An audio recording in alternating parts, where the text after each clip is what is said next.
지금 비트코인 같은 디지털 자산의 미래를 놓고 전 세계가 정말 치열한 싸움을 벌이고 있거든요. 이게 그냥 뭐 새로운 기술이 나왔다 이런 차원의 이 얘기가 아니에요. 말 그대로 돈의 미래, 우리 금융 시스템의 판 자체를 바꾸려는 거대한 충돌인 거죠. 자, 오늘 분석에서는 바로 그 싸움의 한복판으로 들어가 보겠습니다. 2026년 1월에 나온 헤드라인들인데 한번 보세요. 정말 극과 극이죠. 한쪽에서는 비트코인이 곧 사상 최고가를 찍을 거라고 난리인데 바로 그 시점에 다른 쪽에서는 투자 심리가 아주 암울하다고 말합니다. 이처럼 암호화폐를 보는 시선이 완전히 갈리고 있는 게 지금의 현실입니다. 그래서 우리가 던져야 할 질문은 바로 이거예요. 이 혼란 속에서 진짜 모습은 뭘까? 과연 이게 약속된 미래일까? 아니면 그냥 위험하게 짝이 없는 도박일까? 오늘 그 진짜 이야기를 한번 찾아보죠. 우선 줄다리기의 한쪽 편으로 가보겠습니다. 바로 암호화폐 산업을 움직이는 아주 혁신적인 비전, 그러니까 새로운 금융 시스템을 만들겠다는 꿈에 대한 이야기입니다. 블록체인 기술이 뭘 약속하냐면요. 정말 다양합니다. 첫째, 엘살바도르처럼 은행 계좌가 없는 사람들도 금융 서비스를 이용하게 해주겠다는 거고요. 둘째, 은행 없이 돌아가는 금융 시스템, 바로 탈중앙화 금융, 디파이죠. 이게 점점 커지고 있습니다. 또 부동산 같은 실제 자산을 디지털 조각, 즉 토큰으로 만들어서 쉽게 거래하게 할 수도 있고요. 보험이나 계약 같은 걸 훨씬 더 효율적으로 만들고 궁극적으로는 우리 각자가 자기 디지털 신원의 주인이 되는 시대를 열겠다고 말합니다.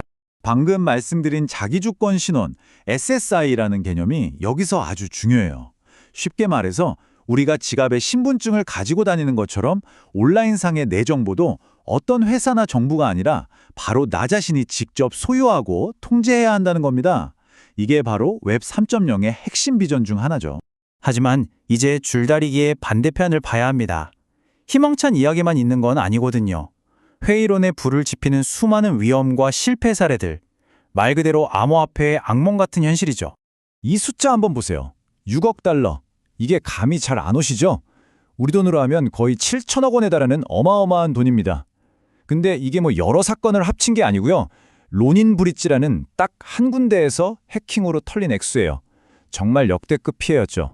이런 위험이 그냥 개인 투자자들한테만 있는 것도 아니에요.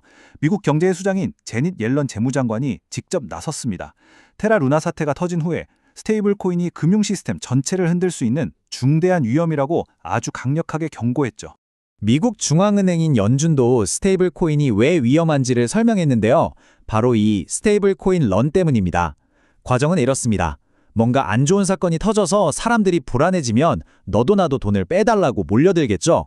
그럼 안정적이라고 이름 붙은 이 코인조차도 버티지 못하고 가치가 무너지면서 순식간에 대혼란이 벌어질 수 있다는 겁니다. 자, 이렇게 암호화폐가 위험하다는 경고가 쏟아지는데 그렇다고 해서 그럼 기존 금융 시스템은 완벽하냐? 꼭 그렇지만도 않다는 걸 이 그래프가 보여줍니다. 놀라지 마세요. 유럽에서는요.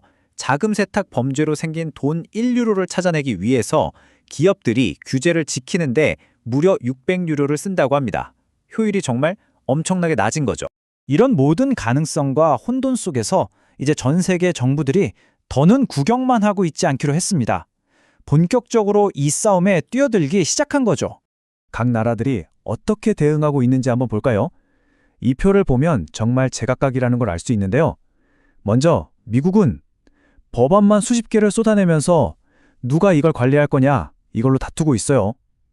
한편 유럽연합은 미카라는 법으로 아예 딱 틀을 잡고 소비자 보호부터 하자 이런 입장이고요. 영국은 좀 재밌는데 글로벌 허브가 되겠다고 야심차게 선언은 했지만 정작 규제 당국은 엄청 조심스러워서 뭐랄까 엇박자를 내고 있죠. 그리고 마지막으로 중국은 와 이건 완전히 다른 길입니다. 그냥 국가가 모든 걸 통제하는 거대한 블록체인 네트워크를 만들고 있어요. 특히 미국 상황을 보면요. 이 문제가 얼마나 뜨거운 감자인지 알 수 있습니다. 이 숫자 50개 이상. 이게 최근 미국 의회에서 디지털 자산 관련해서 발의된 법안의 개수입니다. 정말 엄청나죠? 자, 이제 마지막 장으로 넘어가 보겠습니다. 이 모든 상황은 결국 미래의 돈이 어떤 모습이어야 하는가 이걸 둘러싼 최후의 결전으로 이어지고 있습니다. 이 거대한 싸움의 한가운데 바로 중앙은행 디지털 화폐, 즉 CBDC가 등장합니다. 이건 사실상 민간 암호화폐에 대한 정부의 대답이라고 볼 수 있어요. 보시는 것처럼 길은 딱 두 갈래입니다. 하나는 누구에게나 열려있는 탈중앙화된 혁신의 길, 다른 하나는 국가가 철저히 통제하는 중앙화된 길이죠. 그럼 CBDC가 뭐냐? 쉽게 말해 중앙은행이 직접 발행하는 디지털 형태의 돈입니다. 예를 들면 전기차를 충전하면 자동으로 돈이 빠져나가는 것처럼 아주 편리한 미래를 가져다 줄 수도 있어요. 하지만 모든 거래를 중앙은행이 훤히 들여다볼 수 있게 되니까 프라이버시 문제라던가 금융 시스템 전체의 안정성에 대한 아주 심각한 질문을 던지게 됩니다. 결국 우리는 이 질문으로 다시 돌아오게 됩니다.